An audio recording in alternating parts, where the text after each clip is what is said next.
Witness today's youth move their arms and legs to the beat of their faith for Jesus. See how the new generation expresses their relationship with God.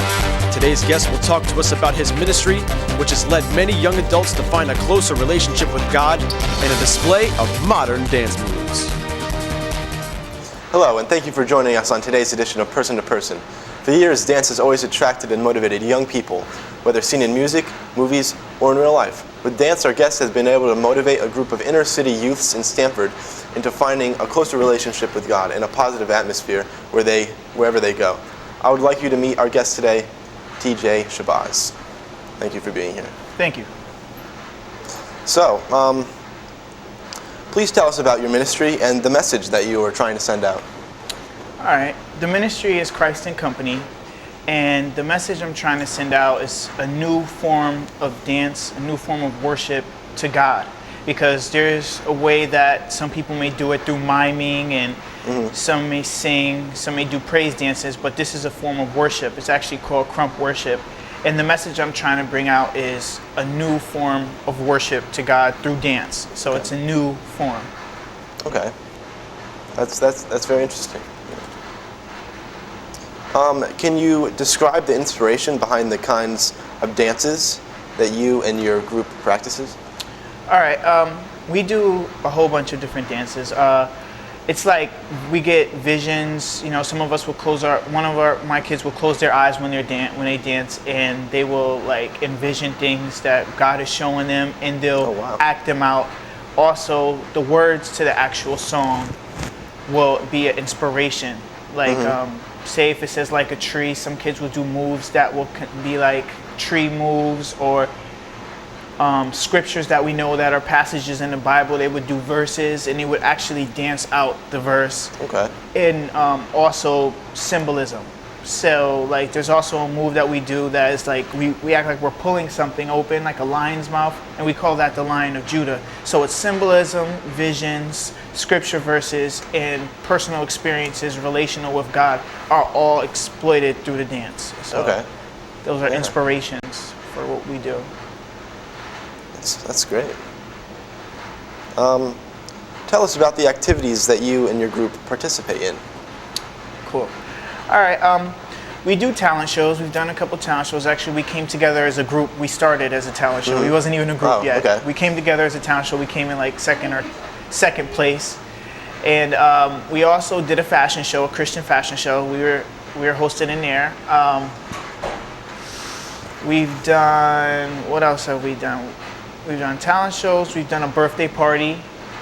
So we minister at these. That's neat.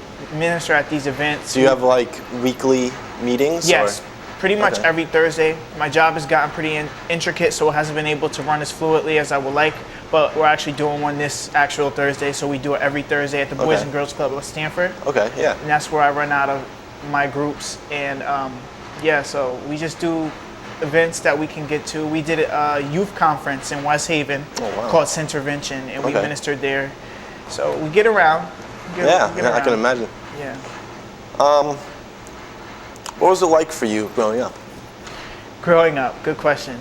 I grew up knowing about God. I grew up my mother was a Christian, very strong Christian, but I was kind of forced to go to church and do different things, but I did also learn a lot of things growing up. I always like to say I never had a normal childhood because my mom had me watching Christian cartoon movies and Christian-based movies, so I was like, I didn't have a normal childhood, but I'm thankful for the childhood I had because it made me a better person in the faith. Who you are today. So yeah. That's great. A lot of people don't have that. Yeah. Growing up, what was your most challenging moment, and how did you overcome it? The most challenging moment was when my mother had 2 brain aneurysms. I was at the age of 11.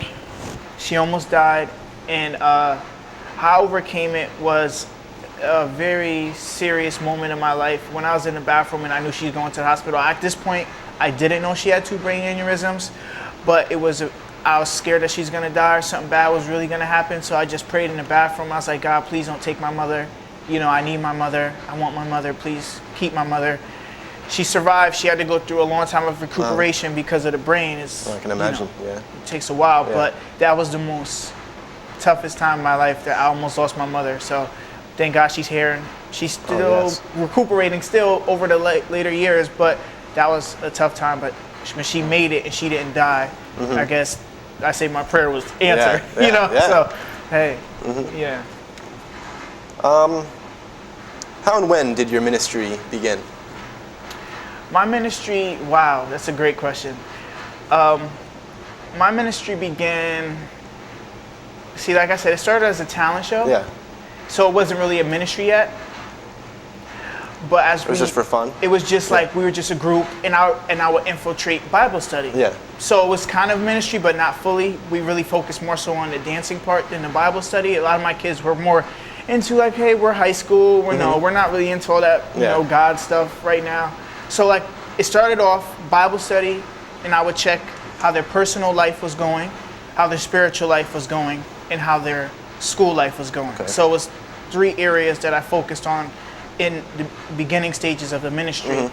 And they would let me know, I'm doing this way in school, I'm doing this way at home, and I'm doing this way in my spiritual walk. As we grew, I had an experience when I was in prayer talking to God, just me and God. And he was like, you need to change your group into ministry because it's not fully ministry. Because like I said, they're young, they're more focused on, you know, dancing. Themselves. It's fun. Yeah. We dance, you know, that's what we do. So one day I came in, we had a little meeting, and I said, hey guys, we used to be Kingdom Crump before Christ and Company. We were Kingdom Crump.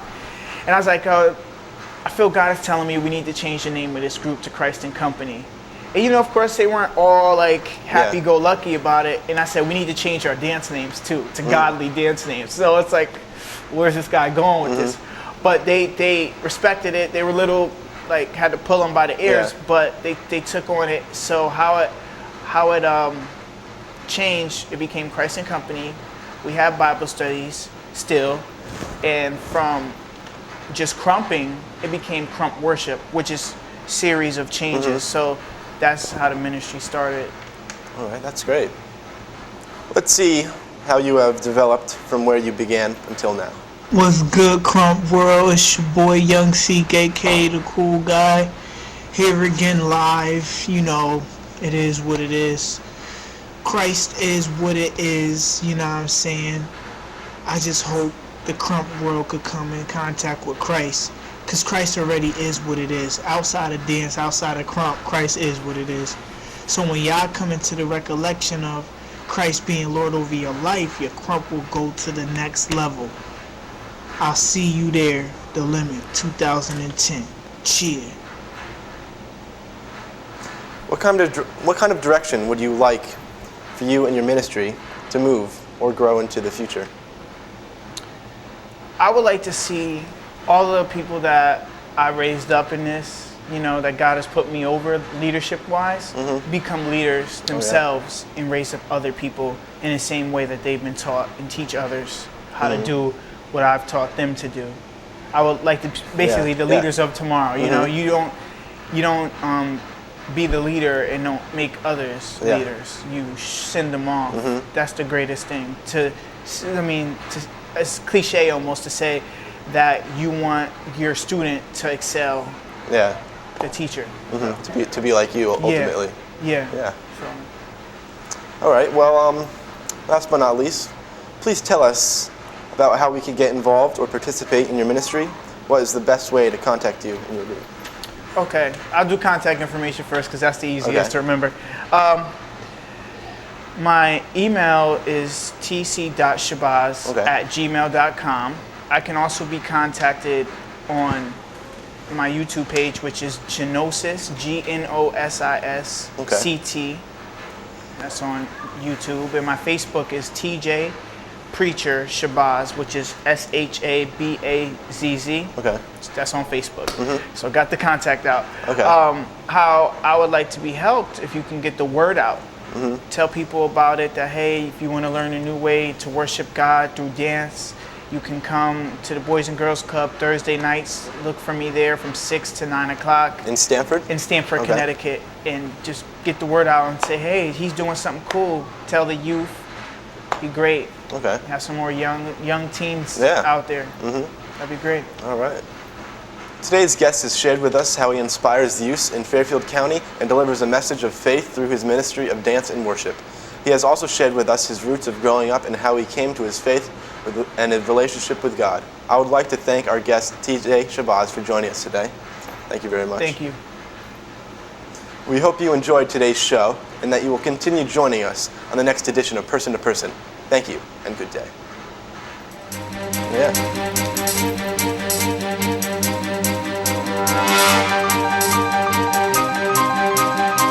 This has been Person to Person with your host, Derek Schmidt. Directed by Elizabeth Murillo. I'm your announcer, Tommy Carlucci. Person to Person is a Norwalk Community College student production.